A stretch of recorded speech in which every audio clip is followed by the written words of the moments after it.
तो स्वागत है आप लोगों का। वेलकम। तो हमारा जो है मॉडर्न हिस्ट्री में हमारा जो है कौन सा टॉपिक चल रहा था। तो मॉडर्न हिस्ट्री में मैंने आप लोगों को जो है पिछले लेक्चर में जो है आपको पूरा क्षेत्रीय राज्य, अभी जो हमारा टॉपिक चल रहा है, सॉरी सब्जेक्ट चल रहा है, वो है हमारा मॉडर्न हिस्ट्री। और मॉडर्न हिस्ट्री में जो है मैंने आप लोगों को जो है पिछले लेक्चर में जो है क्षेत्रीय राज्य जो है वो कंप्लीट करवा दिया। क्षेत्रीय राज्य जो था वो मैंने आप लोगों को कंप्लीट करवा दिया। तो आज का टॉपिक क्या है?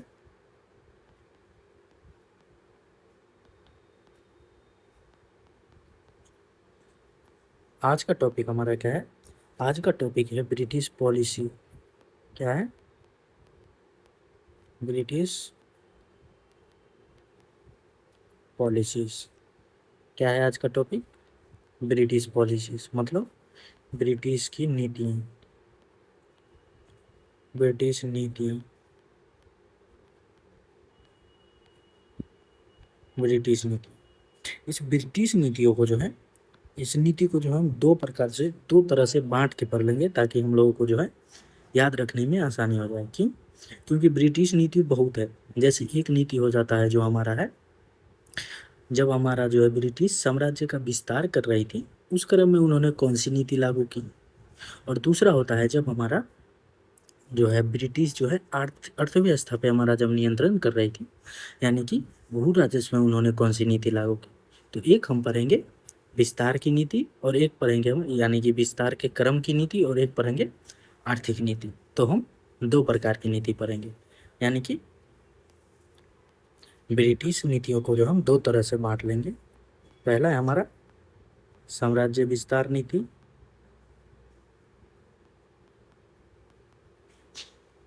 साम्राज्य विस्तार नीति, और दूसरा हो जाएगा हमारा, वो हो जाएगा आर्थिक नीति। क्या हो जाएगा? आर्थिक नीति। तो ये इसको जो है दो प्रकार से पढ़ेंगे। तो चलिए पहले हम जान लेते हैं जो ये दोनों में पढ़ना तो है, लेकिन क्या क्या पढ़ना है। तो हमें जो है साम्राज्य विस्तार नीति में जो है हमें मुख्यतः जो है 5 नीति को पढ़ना है। साम्राज्य विस्तार में जो है मुख्यतः हमें 5 नीति को पढ़ना है, जिसमें से पहला है हमारा वो है हस्तक्षेप की नीति। हस्तक्षेप की नीति, हस्तक्षेप की नीति, पहला तो ये नीति हमें पढ़ना है। इसके हस्तक्षेप नीति के बाद जो है अंग्रेजों ने कौन सी नीति अपनाई। तो उन्होंने जो है साम्राज्य विस्तार में समानता की नीति अपनाई। कौन सी नीति? तो समानता की नीति अपनाई। समानता की नीति के बाद जो उन्होंने कौन सी नीति अपनाई? तो समानता की नीति के बाद जो है उन्होंने घेरे की नीति अपनाई। घेरे की नीति अपनाई। इसके बाद जो है घेरे की नीति के पश्चात जो है उन्होंने कौन सी नीति अपनाई।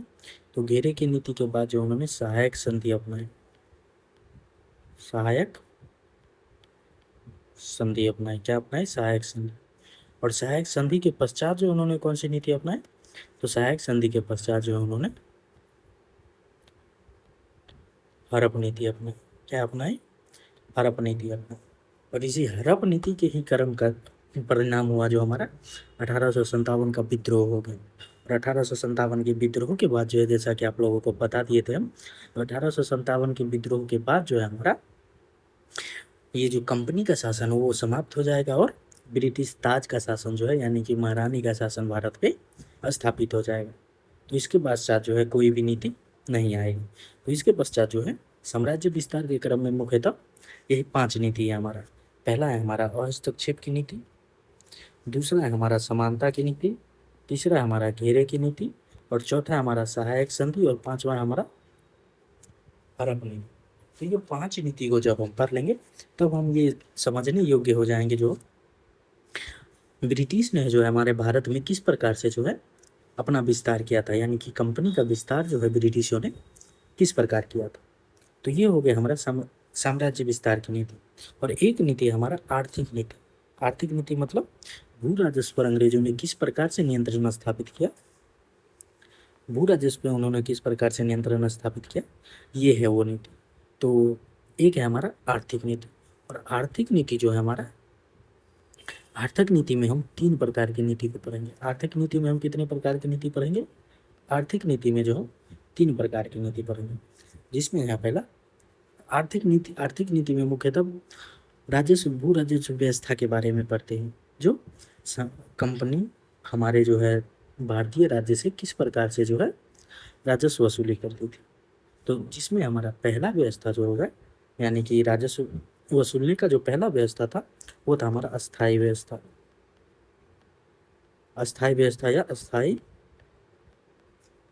बंदोबस्त, पहला था हमारा अस्थायी बंदोबस्त। इसके बाद जो कंपनी ने जो अपनाए वो था हमारा महलवारी बंदोबस्त, सॉरी रैयतवारी बंदोबस्त। अस्थायी के बाद उन्होंने रैयतवारी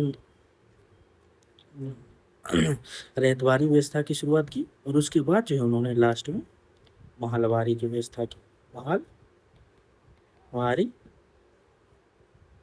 भू राजस्व प्रणाली की व्यवस्था की। तो आर्थिक नीति में जो है 3 प्रकार के पढ़ेंगे, पहला हमारा स्थायी नीति, दूसरा है हमारा रैयतवारी नीति, तीसरा है हमारा महलवारी नीति। तो ये 3 नीति हम पढ़ेंगे। तो चलिए सबसे पहले जो है हम अपने साम्राज्य नीति, साम्राज्य विस्तार की नीति की ओर बढ़ते हैं, जिसमें हमारा पहला क्या है, हमारा है पहला हस्तक्षेप की नीति। क्या है हमारा, हस्तक्षेप की नीति। चलिए पहला हमारा कौन सा था, तो पहला जो हमारा था, चलिए हम उसी प्रकार से डायग्राम बना के ही पढ़ा देते हैं ताकि आपको जो है कंपेयर करने में आसानी हो। नहीं चलिए टॉपिक वाइज हम पढ़ा देते हैं। पहला है हमारा, पहला हमारा क्या था, हस्तक्षेप की नीति। हम यहाँ पे हस्तक्षेप लिख दिए हैं, उसके लिए माफ कीजिए इसका, ये जो होगा ये होगा हमारा हस्तक्षेप की नीति होगा। पहला हमारा क्या होगा, पहला जो होगा वो होगा हमारा हस्तक्षेप की नीति। क्या है, हस्तक्षेप की नीति। हस्तक्षेप मतलब क्या होता है, इस नीति के जो है शब्द से ही आप पकड़ लीजिए, जो हस्तक्षेप मतलब होता क्या है। हस्तक्षेप का मतलब होता है जो किसी के काम में हस्तक्षेप नहीं करना, यानी कि किसी के काम में बाधा उत्पन्न नहीं करना, अपने काम से केवल काम रखना। तो 17 ये नीति जो है अंग्रेज 1740 से पहले जो है अंग्रेज ये नीति अपनाते थे। तो 1740 से पहले अंग्रेज यही नीति का पालन करते थे। इसका मतलब क्या होता है, हस्तक्षेप का मतलब होता है, हस्तक्षेप का मतलब होता है राजनीति में, राजनीति में हस्तक्षेप नहीं करना, यानी कि राजनीति में भागीदारी नहीं करना, राजनीति में भागीदारी नहीं करना, ये था उनका हस्तक्षेप की नीति। यानी कि हमें केवल अपना व्यापार करना है और हमें कंपनी को जो है किसी प्रकार से प्रॉफिटेबल रखना है। तो उनका जो है व्यापार उद्देश्य था, इसमें जो उनका उद्देश्य क्या था, व्यापार उनका उद्देश्य था। यानी कि हमें भारत से केवल क्या करना है, व्यापार करना है। हमें भारत में जो है राजनीति में हस्तक्षेप नहीं करना है, जो भारत की राजनीति क्या है और उस समय की राजनीतिक व्यवस्था कैसी है, उसमें जाके कंपनी हस्तक्षेप नहीं करती है, वो केवल आती है और वो राजनीति को अपने आप से अलग रखती है। कंपनी और राजनीति दोनों अपने आप को अलग रखती है, कंपनी जो है राजनीति में नहीं जाती है, उसी को हम बोलते हैं हस्तक्षेप की नीति। और ये जो है 1740 से पहले ही अंग्रेज 1740 से पहले ये नीति अपनाते थे। 1740 के बाद जो है ये फिर अपना नीति में क्या करेंगे, बदलाव करेंगे। उस समय की स्थिति को देखते हुए क्या करते थे, उस समय की स्थिति को देखते हुए अपना नीति में बदलाव करते थे। क्यों, क्योंकि 1707 में औरंगजेब की मृत्यु के बाद 1707 में क्या हो गया था, औरंगजेब की मृत्यु, सॉरी अरे ये तो मोह मोह हो गया, मैं आ गया। 1740 में 1707 में जो है औरंगजेब की मृत्यु के पश्चात जो है मुगल साम्राज्य क्या हो गया था, मुगल साम्राज्य जो है पतन की ओर अग्रसर हो गया था, यानी कि उस समय जो योग्य शासक नहीं आ पा रहे थे, जिस कारण से जो 1707 से 40 तक तो कंपनी देखती है जो कहीं कोई मुगल बड़ा सम्राट ना आ जाए, जिस कारण से जो है वो है और हस्तक्षेप की नीति अपनाते हैं। लेकिन 1739 में जो है जब नादिर शाह का आक्रमण हो जाता है, 1739 में जब नादिर शाह का आक्रमण हो जाता है, तब वो देखते हैं जो नहीं, मुगल सत्ता कमजोर अब हो गई है। तो मुगल सत्ता कमजोर हो गई है, उसके बाद ये क्या करेंगे, उसके बाद ये अपनी नीति में बदलाव करेंगे। ये क्या करेंगे, अपनी नीति में बदलाव करेंगे। और इसके बाद की नीति जो हमारा था वो कौन सा था, हस्तक्षेप की नीति के बाद जो वो नीति अपनाएंगे उसको हम बोलते हैं समानता की नीति। समानता की नीति ये जो है 1740 से लेके और 1765 तक चलेगा। 1765 तक की, क्योंकि 1765 के बाद जो है कंपनी तो एक राजनीतिक शक्ति के रूप में उभर चुकी थी, क्योंकि 1765 में जो है इलाहाबाद की संधि के पश्चात कंपनी एक राजनीतिक शक्ति बन गई थी। उसके बाद वो जो है एक राजनीतिक शक्ति के रूप में, एक साम्राज्य के रूप में व्यवहार करने लगी थी। तो एक चीज मैंने आप लोगों को बताना भूल गया, हस्तक्षेप की नीति में जो होता था, हस्तक्षेप की नीति में जो है कंपनी जो है, हस्तक्षेप की नीति में कंपनी जो क्या करे, कंपनी न तो विस्तार करेगी, विस्तार मतलब न तो साम्राज्य का विस्तार करेगी, न ही युद्ध करेगी, न तो साम्राज्य विस्तार, न युद्ध, और न ही सिक्का जारी करेंगे। क्या करेंगे, न ही सिक्का जारी करेंगे और न ही दुर्गीकरण करेंगे। यानी कि दुर्गीकरण मतलब क्या होता है, चार दीवारी बनाना, यानी कि अपने फैक्ट्री के चारों तरफ चार दीवारी बनाना। ये सब वो हस्तक्षेप की नीति में नहीं कर रहे थे। वो हस्तक्षेप की नीति में न तो वो साम्राज्य का विस्तार कर रहे थे, न ही युद्ध कर रहे थे, न ही सिक्का जारी कर रहे थे, न ही दुर्गीकरण कर रहे थे।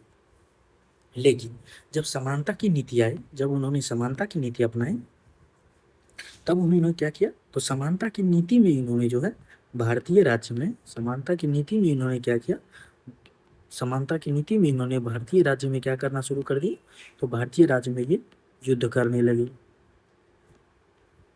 उसके बाद ये संधि करने लगे। इसके पश्चात ये जो है सिक्के भी जारी करने लगे और फिर से ये दुर्गीकरण भी करने लगे। इसी दुर्गीकरण का ही तो विरोध करने के कारण जो है बक्सर का युद्ध हुआ, पलासी का युद्ध हुआ, ये सब दुर्गीकरण का ही पश्चात था, सिक्के जारी करने का कारण ही था ये सब, जिस कारण से जो है हमारा बक्सर और पलासी का युद्ध हुआ था। तो युद्ध उन्होंने किया, युद्ध में जैसे बक्सर का युद्ध किया, पलासी का युद्ध किया, संधि भी की, जैसे इलाहाबाद की संधि की। उसके बाद जो उन्होंने सिक्के भी जारी किए और दुर्गीकरण भी किया, क्योंकि उन्होंने जो है फोर्ट विलियम कॉलेज जो कलकत्ता में है उसकी क्या की थी, उसकी फोर्ट विलियम कॉलेज बोल रहे हैं, उन्होंने कलकत्ता में अपनी फैक्ट्रियों की क्या किया, अपने जो कारखाना था, कारखाना में उन्होंने दुर्गीकरण शुरू कर दिया था, जिस कारण से जो है नवाब और उनके बीच, कंपनी के बीच जो है मतभेद होता ही रहता था। तो इसी दुर्गीकरण को लेकर के ही जो है हम जो देखते हैं जो बक्सर का युद्ध होता है। फिर हमारा बक्सर के युद्ध से पहले जो है पलासी का युद्ध भी होता है। तो ये था समानता की नीति। समानता की नीति में जो ये चाहते थे, जो हम भारतीय राज्य से जो है समान व्यवहार करें, यानी कि हम भारतीय राज्य के समान हैं। अगर कोई अन्य भारतीय राज्य है तो हम भी एक प्रकार से भारतीय राज्य ही हैं। इनके कंपनी के मन में ऐसा विचार आ गया था, जिस कारण से वो जो है एक भारतीय राज्य के रूप में व्यवहार करने लगे थे। और ऐसा क्यों हुआ था, इन्होंने समानता की नीति क्यों अपनाई, समानता की नीति क्यों अपनाई, तो 1739 में जो है नादिर शाह का आक्रमण हुआ था। क्या हुआ था, नादिर शाह का आक्रमण हुआ था।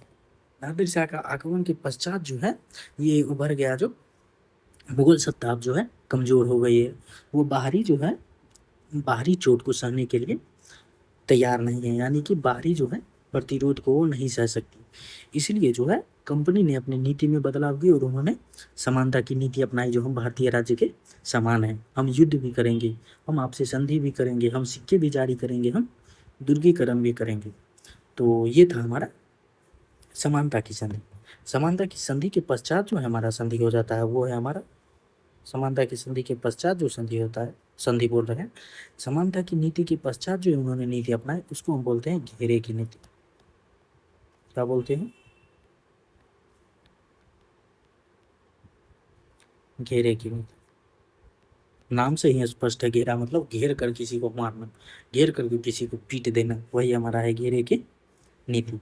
ये जो है 1765 से लेकर जो है 1798 तक चलेगी। कब चलेगी? 1765 से लेकर 1798 तक चलेगी। और इसका सर्वाधिक प्रयोग किसने किया? तो सबसे ज्यादा इसका जो है उपयोग किया, यानी कि इस नीति का सर्वाधिक प्रयोग जो किया उन्होंने, किन्होंने किया? तो वॉरेन हेस्टिंग ने किया। वॉरेन हेस्टिंग्स ने इसने क्या किया? इसका सर्वाधिक प्रयोग किया। लेकिन केवल इन्होंने ही प्रयोग नहीं किया, मैं बोल रहा हूँ जो सर्वाधिक प्रयोग, इनके अलावा कि बहुत सारे वायसराय, बहुत सारे गवर्नर जनरल जो होंगे इसका प्रयोग करेंगे, लेकिन बहुत सारे गवर्नर जो है कम प्रयोग करते थे, लेकिन वॉरेन हेस्टिंग्स सबसे ज्यादा इन्होंने प्रयोग किया। और घेरे की नीति क्या होती है? घेरे की नीति होती है दूसरे राज्य से सहायता करके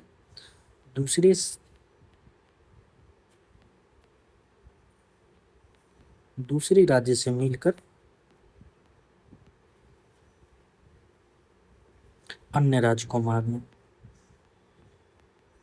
अन्य राज्य को जीतना, अन्य राज्य को जीतना। मतलब मान लीजिए जो ये है आप ए, ये आपका नाम है, और आपके घर के बगल में ये है बी और एक है सी, और ये जो है ईस्ट इंडिया कंपनी, उसका नाम है ईस्ट इंडिया कंपनी यानी कि ई। ये जो है ई, अब आपको, आप इतना शक्तिशाली है जो इससे आप डायरेक्ट मुकाबला कर सकते हैं, यानी कि ये दोनों अगर आप डायरेक्ट मुकाबला करते हैं तो आप जो है इस युद्ध में जीत जाइएगा। लेकिन आप भी जानते हैं जो अगर हमारा जो है ये दुश्मन हमारे ये दोनों पड़ोसी से जो है अगर सहायता ले लेगा तब हमको जो है हरा देगा। तो ये ईस्ट इंडिया कंपनी भी क्या करती थी, जो जिस राज्य को उनको जीतना होता था उनके पड़ोसी राज्य से यह क्या कर लेते थे, तो पड़ोसी राज्य से जो उनसे संधि कर लेते थे। संधि करके बोलते थे जो आप हमारे साथ आइए, हम अगर उसको जीत जाएंगे तो उसमें से एक हिस्सा आपको भी दे देंगे। तो इसलिए जो है ये पड़ोसी राज्य क्या करते थे, पड़ोसी राज्य जो है ईस्ट इंडिया कंपनी के साथ मिल जाते थे, और ये सब मिल करके जो है इनको ए पर जो आक्रमण करते थे, और ये राज्य जीत करके ये राज्य क्या करते थे, जीत लेते थे। और फिर बहुत सारा छोटा राज्य ये इधर दे दिया गया, ये छोटा राज्य इधर, और बहुत सारा भाग जो है कंपनी अपने पास रख लेती थी। तो ये हो जाता है हमारा घेरे की नीति, यानी कि दूसरे राज्य से मिल करके किसी अन्य राज्य को मारना। जैसे कि हमारा, मैंने आप लोगों को बताया था, जैसे कि मैसूर का जिस प्रकार से विलय किया गया था, जिस प्रकार से जो है मराठा को जीता गया था। सोचिए मैसूर का जब विलय किया गया था तो मैसूर के विलय में जो मराठा और निजाम जो है, यानी कि मैसूर के विलय में मराठा और निजाम क्या थे, उनके साथ थे। ये हो गया हमारा घेरे की नीति। घेरे की नीति क्या होता है, दूसरे राज्य से सहायता करके किसी अन्य राज्य को जीतना। तो ये हो गया हमारा घेरे की नीति। और घेरे की नीति के पश्चात जो है हमारा, घेरे की नीति के पश्चात जो हमारा नीति उन्होंने अपनाए उस नीति का नाम है, घेरे की नीति के पश्चात जो उन्होंने नीति अपनाए, घेरे की नीति के पश्चात जो उन्होंने नीति अपनाई उसका नाम है सहायक संधि। क्या नाम है? सहायक संधि। क्या नाम है? सहायक संधि। सहायक संधि नाम से यह स्पष्ट है, जो किसी राज्य को सहायता देना, उनसे संधि नहीं, उनसे सहायता के नाम पे जो है संधि करना। तो चलिए हम आपको सहायता देंगे, इसके लिए आप हमारे साथ हो जाइए। तो सबसे पहले जो है अगर बात किया जाए जो ये कब से कब तक ब्रिटिश कंपनी ने इसका प्रयोग किया, तो 1798 से जो है 1848 तक की तरफ इसका प्रयोग करती है। और सर्वाधिक प्रयोग इसका किसने किया, तो सहायक संधि का सर्वाधिक प्रयोग जो किया, सर्वाधिक प्रयोग उन्होंने जो है वेलेस्ली ने किया। किन्होंने किया, तो वेलेस्ली ने इनका इसका सर्वाधिक प्रयोग किया। और ये सहायक संधि किसके साथ होता था, तो सहायक संधि भारतीय राज्य के साथ किया जाता था। किसके साथ किया जाता था? भारतीय राज्य के साथ, भारतीय राज्य के साथ सहायक संधि किया जाता था। और अगर जिस जो है राज्य से अगर इस सहायक संधि कर लिया जाता था तो इसमें क्या क्या होता था, इसकी विशेषता क्या थी सहायक संधि की, क्यों किया जाता था? तो अगर किसी भारतीय राज्य से जो है अगर कंपनी सहायक संधि कर लेती है तो उस राज्य का जो है विदेशी नियम, विदेश मंत्रालय जो है, विदेश नीति यानी कि मंत्रालय बोलती है, सॉरी उस समय कोई मंत्रालय नहीं होता था, उस समय केवल नीति होती थी। तो भारतीय राज्य की विदेश नीति अब कौन संभालेगी? तो विदेश नीति अब कंपनी के हाथ में हो जाएगी। अगर आपने सहायक संधि पे सिग्नेचर कर दिया तो अब केवल आप अपने घर में बैठिए, अब सारा काम आपका कंपनी करेगी। यानी कि उसका विदेशी जो है नीति, विदेश नीति जो था वो भी अब कंपनी चलाएगी। आपको कोई करने का बात, काम करने का बात नहीं है, विदेश नीति कंपनी चलाएगी। उसके बाद जो अगर आप नियुक्ति करते हैं, अगर आप कोई भी अधिकारी की नियुक्ति करते हैं, नियुक्ति में भी जो है कंपनी शामिल होगी, नियुक्ति में कंपनी शामिल होगी। और कंपनी आपको ये बताएगी जो नियुक्ति में आप अमेरिकन और यूरोपियन को शामिल नहीं करेंगे। अमेरिकन और यूरोपियन को आप इसमें नियुक्ति में यानी कि सेना में आप शामिल नहीं करेंगे। और ये जो अगर सहायक संधि कर लिया जाता था तो इसका खर्चा जो था, सहायक संधि किया जाता था स्वाभाविक था, तो जिस राज्य से अगर सहायक संधि किया जाता है तो उसमें ब्रिटिश जो है अपना कुछ सैनिक भेजते थे। अगर कोई सैनिक जा रहा है तो उसका भी तो कोई खर्च होगा, तो उसका खर्च कौन देगा? क्या कंपनी देगी उसका खर्च, या जिस राज्य की रक्षा कर रहे हैं उस राज्य का, उस वो राज्य उस खर्च को उठाएगी। तो जिस राज्य में ये सेना चाहेगी वो राज्य उस सारे खर्च को वहन करेगी, यानी कि खर्च का वहन भी राज्य करेगी, खर्च का वहन भी राज्य करेगी। तो ये था हमारा सहायक संधि। अगर सहायक संधि आप कर रहे हैं तो इसमें जो है आपका विदेश नीति कंपनी संचालित करेगी। नियुक्ति अगर कर रहे हैं तो उसमें भी कंपनी शामिल होगी और बोलेंगे जो अमेरिकन और यूरोपियन को उसमें शामिल नहीं करेंगे। और भारतीय राज्य का जो है, भारतीय राज्य को खर्च का भी वहन करना पड़ता था। सहायक संधि के पश्चात जितनी सेना अगर आपके राज्य में है तो सभी सेना का खर्च आपको ही उठाना पड़ेगा। तो ये हो गया हमारा सहायक संधि। अगर बात किया जाए जो कितने राज्यों से सहायक संधि की गई, तो अगर एग्जाम्पल के बारे में बात किया जाए जो सहायक संधि कितने राज्यों से की गई, पहला जो हमारा था जो सहायक संधि किया गया था वो था हमारा हैदराबाद। हैदराबाद के बाद जो होगा वो था हमारा मैसूर। मैसूर के बाद जो हमारा सहायक संधि किया गया वो था हमारा तंजौर। तंजौर के बाद था अवध हमारा, अवध। अवध के बाद जो पेशवा, पेशवा यानी कि जो मराठा में ही जो है बहुत सारे जो है पेशवा थे, जैसे पेशवा हो गए, उसके बाद भोसले हो गए, ये सब पेशवा ही थे। पेशवा जैसे भोसले, सिंधिया ये सब थे, तो सिंधिया ये सब हो। तो सबसे पहले जो हमारा सहायक संधि हैदराबाद के साथ किया गया, फिर मैसूर के साथ, फिर तंजौर के साथ, फिर अवध के साथ, फिर पेशवा, फिर भोसले और सिंधिया। तो ये हो गए हमारे सहायक संधि के बारे में, ये हो गया। और सहायक संधि के पश्चात अगर बात किया जाए जो सहायक संधि के बाद इन्होंने कौन सी नीति अपनाई, तो सहायक संधि के बाद इन्होंने एक और नीति अपनाई जिसको हम बोलते हैं हड़प नीति। क्या बोलते हैं हम? हड़प नीति। हड़प नीति में क्या होता है? हड़प नीति नाम से स्पष्ट है। हड़प मतलब किसी भी चीज को अपने अंदर कर लेना, यानी कि हड़प लेना, छीन लेना किसी भी चीज को। तो हड़प नीति ये जो चला, ये हमारा चला 1840 से लेकर 1858 तक। जब तक हमारा जो है 1858 का जो है भारतीय शासन अधिनियम नहीं आ जाता है तब तक ये चला। मैं जब आप लोगों को इसके बाद जब पॉलिटी पढ़ाऊंगा तो उसमें मैं आप लोगों को बताऊंगा जो भारतीय शासन अधिनियम 1858 में कंपनी ने, सॉरी जो है क्राउन ने क्या करा, यानी कि ब्रिटिश महारानी ने कौन कौन सी चीज़ के बारे में बताया। तो अभी हम हिस्ट्री पे फोकस करते हैं। तो हमारा हड़प नीति था। हड़प नीति में जो है मुख्यतः इसका सर्वाधिक प्रयोग किसने किया? हड़प नीति का सर्वाधिक प्रयोग जो किया उनका नाम था डलहौजी। क्या नाम था? डलहौजी। इसका सर्वाधिक प्रयोग किसने किया? तो डलहौजी ने इसका सर्वाधिक प्रयोग किया। अगर बात किया जाए जो हड़प नीति होता क्या था, हड़प नीति क्या है? हड़प नीति होता था, जैसे मान लीजिए आप एक ए नाम के साम्राज्य के शासक हैं, इसके शासक हैं। पहले क्या होता था, शासक अपने पुत्र को क्या करते थे, पुत्र को उत्तराधिकारी बनाते थे, जो हमारे बाद जो है हमारा पुत्र राजा बनेगा। अगर कोई पुत्र नहीं होता था किसी राजा के पास, तो वो क्या करते थे, वो करते थे गोद ले लेते थे। क्या करते थे, गोद ले लेते थे और उसको राजा घोषित कर देते थे। तो यही शासक का गोद लेकर राजा घोषित करना ही अंग्रेजों को अच्छा नहीं लगता था, इसलिए उन्होंने ने ये हड़प नीति लाई, और साम्राज्य विस्तार तो उनका करना ही था। इसी के क्रम में उन्होंने इसका उपयोग किया और बोला, जो शासक जिस शासक के पास जिस शासक का पुत्र नहीं है जिस शासक का पुत्र नहीं है, वो शासक जो है गोद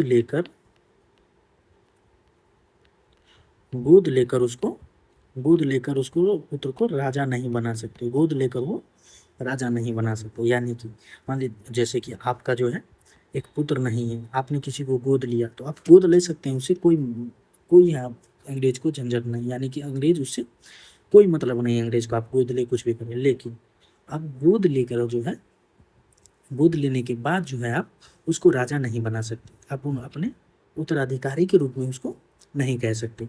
तो इसीलिए जो है इसको हड़प नीति बोला गया। इन्होंने क्या कहा, तो जो शासक के पास पुत्र नहीं है, वो गोद लेकर जो है अपना राजा, गोद लेकर अपने पुत्र को राजा नहीं बना सकते। तो ये था हमारा हड़प नीति, जो गोद लेकर उत्तराधिकारी नहीं बना सकता। तो अगर बात किया जाए जो गोद लेकर उत्तराधिकारी नहीं बनाया जा सकता, तो ऐसे कितने राज्य हैं जिसको जो है अंग्रेजों ने इसी नाम पे जो है हड़प लिया। उसमें हमारा पहला था जो है सतारा। एग्जाम्पल के बारे में बात कर रहे हैं हम, जो कितने राज्य हैं जिस पर जो है इस नीति का प्रयोग किया गया, यानी कि हड़प नीति का प्रयोग किया गया। सबसे पहला हमारा था सतारा, उसके बाद था हमारा जैदपुर, उसके बाद था हमारा संभलपुर के बाद जो हमारा हो गया हमारा उदयपुर के बाद जो था वो था हमारा झांसी, और उसके बाद जो था वो था हमारा नागपुर। तो ये हो गया हमारा जो है हड़प नीति से रिलेटेड जो राज्य जिसको ये इस नीति का प्रयोग किया गया। तो आप इसको याद कैसे रखिएगा, तो सबसे पहले आप पहला याद रखिए सतारा। पहला तो आपको याद रहना चाहिए, क्योंकि आपके एग्जाम में पूछ लेता है जो हड़प नीति का सबसे पहली बार प्रयोग कहाँ किया गया, तो सतारा। उसके बाद आप पूर्व, यानी कि पूर्व वाले जो है 3 नाम याद रखिए, जैतपुर, संबलपुर, उदयपुर। ये 3 आपको नाम याद रखिए, जैतपुर, संबलपुर और उदयपुर। जैतपुर, संबलपुर और उदयपुर, ये 3 आपको हो गया। फिर आप झांसी और नागपुर, बस सिंपल है। अब कोई ट्रिक लगाकर जो है आप इसको याद कर लीजिए, क्योंकि आपके एग्जाम में ये पूछ लिया जाता है। तो ये हो गया हमारा जो है साम्राज्य विस्तार की नीति। पहला हमारा था हस्तक्षेप नीति, वो हो गया। हमारा था समानता की नीति, वो हो गया। फिर हमारा हो गया घेरे की नीति, वो भी हो गया। फिर हो गया हमारा सहायक संधि, वो भी जो है कंप्लीट हो गया।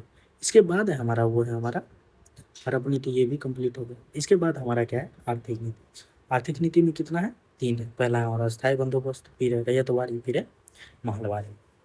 चलिए हम इन तीनों को जो है हम देख लेते हैं।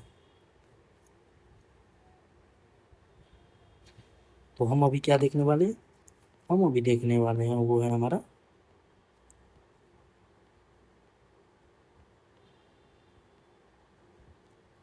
आर्थिक नीति।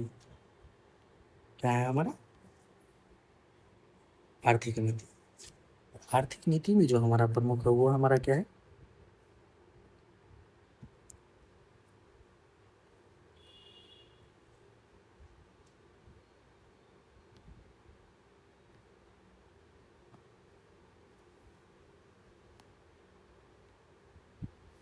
आर्थिक नीति में जो है मुख्यतः 3 के बारे में पढ़ेंगे। कितने के बारे में पढ़ेंगे हम, सॉरी ये सीधा लाइन तो उनसे खिंचाने से रहा। आर्थिक नीति में जो हम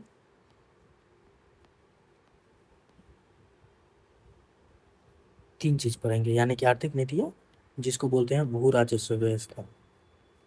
भू राजस्व व्यवस्था, जो कंपनी किस प्रकार से जो है अपना भारतीय राजस्व भू राजस्व से लेकर के जो है अपना कंपनी चलाती थी। तो जिसमें हमारा पहला हमारा कौन सा है, तो पहला है हमारा वो है स्थायी बंदोबस्त। कौन है हमारा स्थायी बंदोबस्त।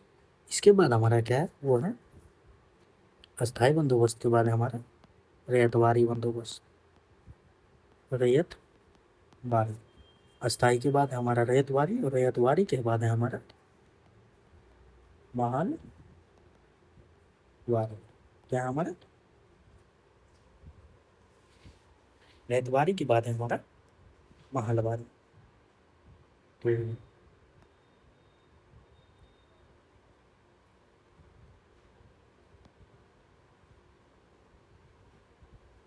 चलिए हम इसी में देख लेते हैं जो हम किस प्रकार से इसको पढ़ेंगे।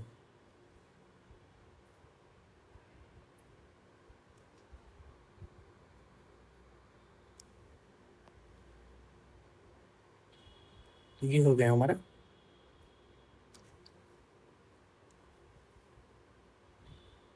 रैयतवारी, महलवारी और अस्थायी बंदोबस्त। तो ये हो गया हमारा 3। इसमें सबसे पहले बात किया जाए जो अस्थायी बंदोबस्त लागू किसने किया। तो अस्थायी बंदोबस्त जो है लागू किया, अस्थायी बंदोबस्त को लागू करने वाला था कॉर्नवालिस। 1793 जो अस्थायी बंदोबस्त 1793 में जो है कॉर्नवालिस ने लागू किया। इसने तो कॉर्नवालिस ने 1793 में अस्थायी बंदोबस्त लागू किया गया। अगर बात किया जाए जो अस्थायी बंदोबस्त लागू किया, लेकिन कौन से क्षेत्र पे इन्होंने लागू किया, तो क्षेत्र भारत का कौन से क्षेत्र पे इन्होंने लागू किया, तो अस्थायी बंदोबस्त जो हमारा बंगाल, बिहार और उड़ीसा के क्षेत्र में और असम के क्षेत्र में लगाया गया। बंगाल, बिहार, उड़ीसा, बंगाल, बिहार, उड़ीसा, ये सब में जो है हमारा लगाया गया। और ये जो बंगाल, बिहार, उड़ीसा था, ये कुल क्षेत्रफल का, यानी कि ब्रिटिश जितना क्षेत्र पे शासन करते थे उसका कुल, तो ब्रिटिश जो है जितना शासन करती थी तो 19% क्षेत्रफल लगाया गया। 19% क्षेत्रफल, ये जो बंगाल, बिहार, उड़ीसा का जो क्षेत्र था वो था 19%। तो ये टोटल हमारा भारत का कितना था, यानी कि सीधा याद रखिए जो अस्थायी बंदोबस्त 19% क्षेत्र पे लगाया गया। इसके बाद अगर बात किया जाए तो अस्थायी बंदोबस्त लगा तो दिया गया, लेकिन इस क्षेत्र से जो है हमारा राजस्व किस प्रकार से वसूला जाएगा, यानी कि अब इस समय जो है राजस्व कौन वसूलेगा और किस प्रकार से जो है हमारा कंपनी के पास जाके जमा करेंगे। तो राजस्व वसूलने का अधिकार जो दिया गया, राजस्व अधिकार जो दिया गया, राजस्व अधिकार दिया गया, वो दिया गया जमींदार को। किसको दिया गया, जमींदार को जो है राजस्व अधिकार दिया गया, जो आप जाइए और अपने क्षेत्र से जो है राजस्व वसूली करके जो है हमारे पास लाइए। तो अगर जमींदार को दिया गया तो कुछ भाग जमींदार को भी देना पड़ता होगा, क्योंकि वो तो अपना फ्री में या मुफ्त में कोई सेवा करने के लिए तो नहीं गए, वो भी जो अपना चाहेगा जो हम भी काम कर रहे हैं हमको भी थोड़ा मिले। जिस कारण से जो है अगर जमींदार के बारे में बात किया जाए तो जमींदार को मिलता था वो 1/11 मिलता था। 1/11 जमींदार को मिलता था, और 10/11 जो है वो कंपनी को जमींदार दे देता था। यानी कि कंपनी ने अगर 11 किलो राशन लिया, सॉरी जमींदार ने अगर 11 केजी राशन अगर किसी से लिया, तो 10 केजी सी जो है वो कंपनी में जमा कर देता था और 1 केजी अपने पास रखता था। यानी कि 10/11 भाग जो है कंपनी के पास जमा होता था और 1/11 भाग जमींदार के पास जमींदार ले लेता था। तो ये इस प्रकार था हमारा, ये अधिकार दिया गया जमींदार को दिया गया। और इसमें जो है एक सूर्यास्त नियम भी लगाया गया, इसमें एक नियम भी लगाया गया जिसको बोला जाता है सूर्यास्त नियम। सूर्यास्त का नियम, सूर्यास्त का नियम क्या होता है, सूर्यास्त का नियम होता है जो अगर आप जिस दिन, मान लीजिए अगर आपको 10 तारीख को जो है 10 अगस्त को जो है आपको राजस्व जाके जमा करना है, अगर आप उस समय 10 अगस्त के सूर्य ढलने से पहले आप जो है राजस्व जमा कर दो, यानी कि सूर्यास्त होने से पहले जो है आप अगर राजस्व जमा नहीं करते हैं तो आपके जमींदारी अधिकार को जो है नीलाम कर दिया जाता था। क्योंकि जमींदार को जो जमींदारी दी जाती थी वो बोली लगा के दी जाती थी। तो इसी प्रकार से जो अगर वो सूर्यास्त से पहले अगर वो राजस्व नहीं जमा करता था तो वो क्या हो जाता था, उसका जमींदारी अधिकार नीलाम हो जाता था। यानी कि कंपनी उससे जमींदारी अधिकार लेकर के जो है नीलाम करके किसी अन्य व्यक्ति को दे दिया जाता था। इसलिए जो है इसी को सूर्यास्त का नियम कहा जाता है, क्योंकि सूर्य ढलने से पहले उसको राजस्व जमा करना पड़ता था। तो ये हो गया हमारा सूर्यास्त का नियम। इसमें जो है सूर्यास्त का नियम लगाया गया था। तो ये हो गया हमारा अस्थायी बंदोबस्त।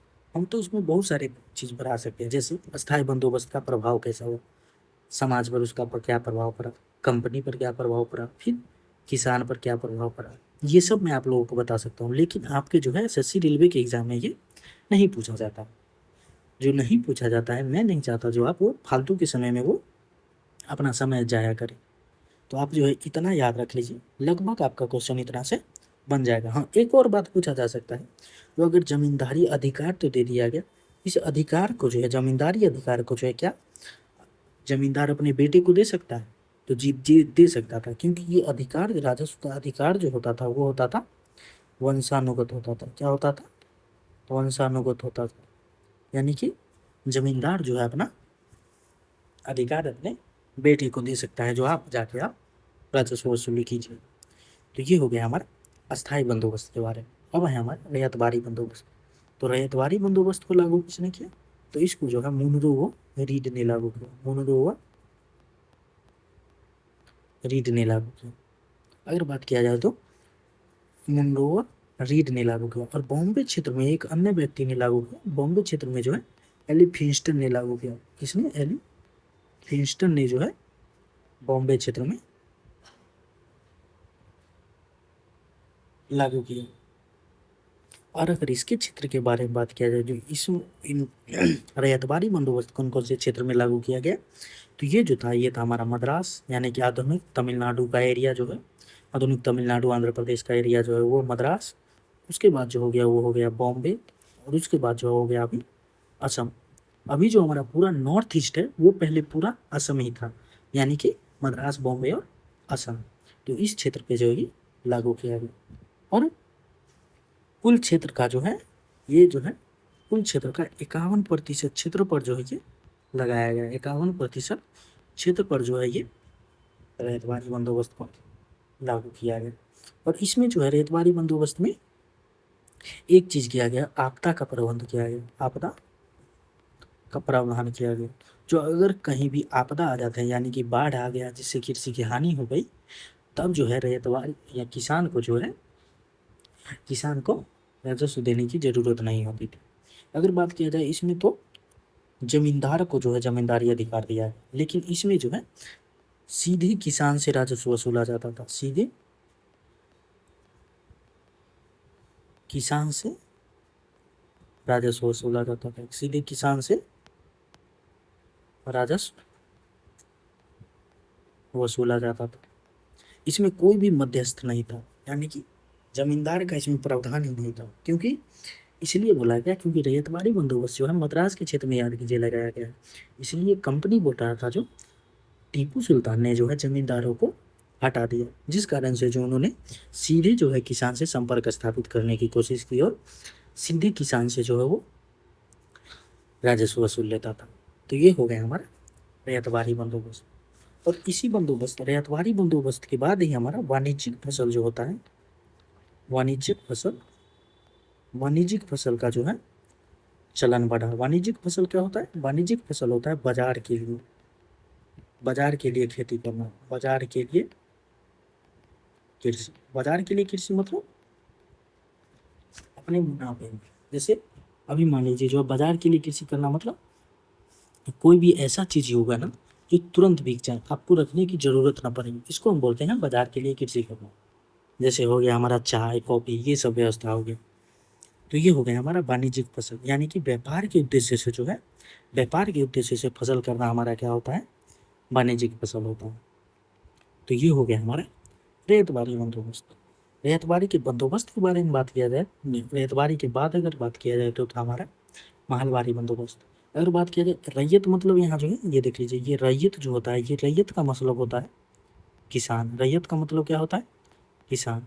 और ये जो महाल का मतलब होता है, महाल का मतलब होता है गांव। महाल का मतलब क्या होता है, तो गांव। इसमें जो है महाल में जो है एक गांव को जो है, एक गांव पे सीधे जो राजस्व बांध दिया जाता था, जो आप इस गांव से आप सभी लोग मिल के जो है हमें कितना राजस्व राजस्व देंगे।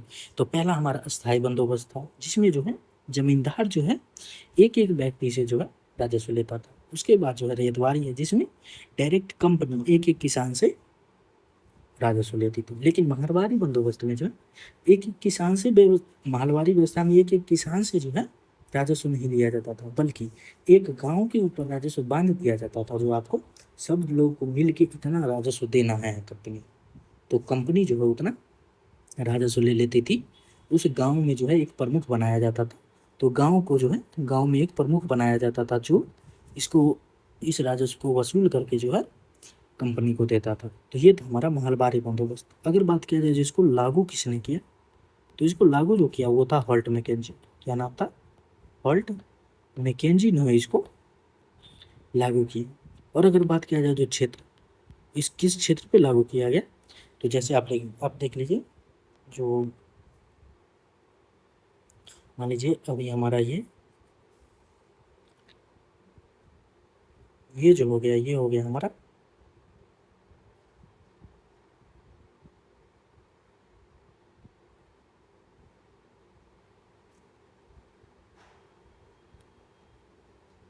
ये हमारा हो गया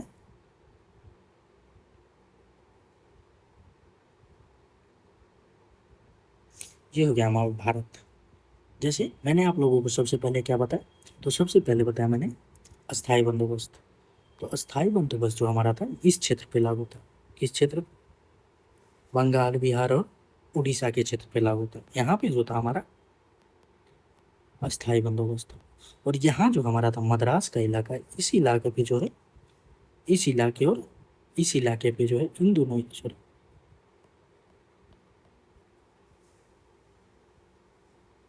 ये जो अस्थाई बंदोबस्त हमारा यहाँ पे लागू है।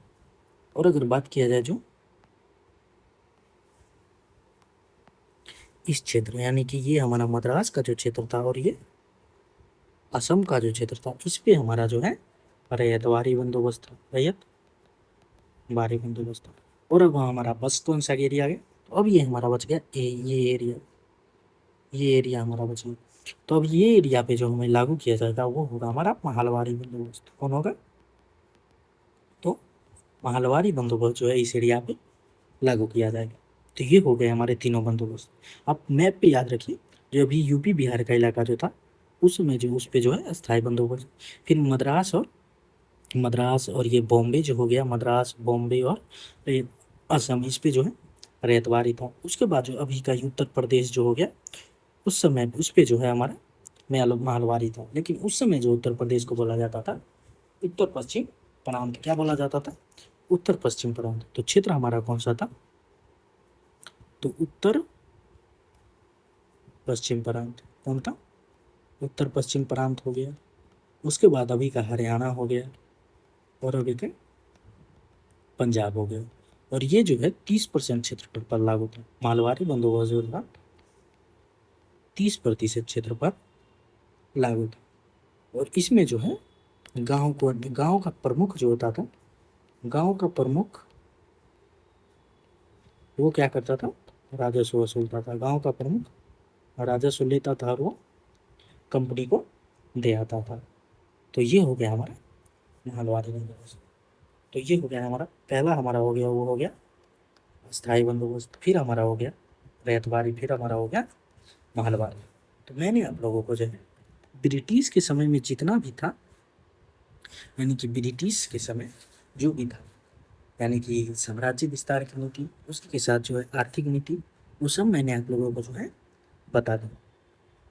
तो चलिए अब हमारा नेक्स्ट टॉपिक जो होगा वो हमारा होगा ब्रिटिश के समय भारतीय अर्थव्यवस्था किस प्रकार की थी, उस पे जो है हमारा टॉपिक होगा। उस टॉपिक पे जो है अगले के लेक्चर में चर्चा करेंगे। तो तब तक के लिए थैंक यू। अगर आप नोट्स लेना चाहते हैं तो हमारे टेलीग्राम से जुड़ जाइए। उस पे जो है आपको एक ही बार में पूरा मॉडर्न हिस्ट्री का जो है नोट्स दे दिया जाएगा, तो आप उसको जो है पढ़ सकते हैं। तो ये हो गया हमारा। Thank you. तो अगर वीडियो अच्छा लगा तो वीडियो को लाइक कर दीजिए, चैनल को सब्सक्राइब भी कर दीजिएगा और अपने दोस्तों को जो है शेयर भी कर दीजिएगा ये वीडियो। तो मिलते हैं हम आपसे नेक्स्ट लेक्चर में, तब तक के लिए अपना ध्यान रखिए और पढ़ते रहिए। जय हिंद, जय भारत।